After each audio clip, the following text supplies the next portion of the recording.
گناہ نہیں ہوتا؟ کون؟ میں اسے انسان ماننے کے لیے تیار نہیں. یا تو وہ کوئی فرشتہ ہے یا نبی ہے.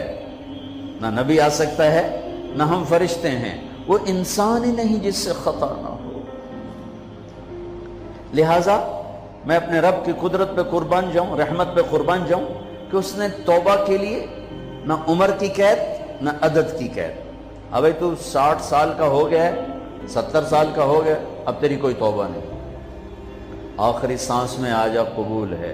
ابھی تیری 100 دفعہ ٹوٹ چکی ہے توبہ، اب 101 دفعہ قبول نہیں، 1 کروڑ دفعہ توڑ کے آ جا، قبول ہے. کریم ذات سے واسطہ ہے. لیکن کریم ذات نے کچھ ضابطے بنائے ہیں، کچھ نظام بنائے ہیں. اس نے یزید اور حسین کو الگ کیا ہے. ایک سود خور بھی کہے اللہ غفور الرحیم ہے، راتوں کو شراب میں ٹن کہے اللہ پہ معاف کرے گا، راتوں کو مصلے پہ تڑپنے والا اور شراب پینے والا اللہ کا قانون ہے، اللہ کا نظام. ظلم و ستم کے پہاڑ ڈھانے والا اور مظلوم بن کے سسک کے زندگی گزارنے والا کیسے برابر ہو؟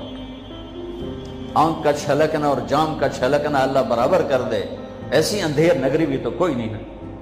ام نجعل المتقین کالفجار، کیا نیک اور بد میں برابر کر دوں گا؟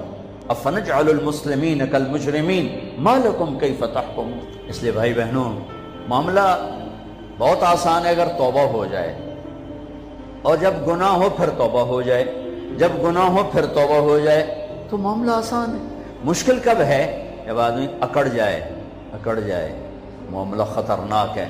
لیکن گناہ کے ساتھ توبہ ہو، آسانی، معافی ہے، کیونکہ وہ ہے ہی معافی کو پسند کرنے والا. لہذا بھائی بہنوں، توبہ کی عادت بناؤ. دیکھو، ایک معاملہ ہے اللہ اور آپ کا، اس میں بڑی گنجائش ہے. ایک معاملہ ہے بندوں اور آپ کا، وہ بڑا اوکھا ہے.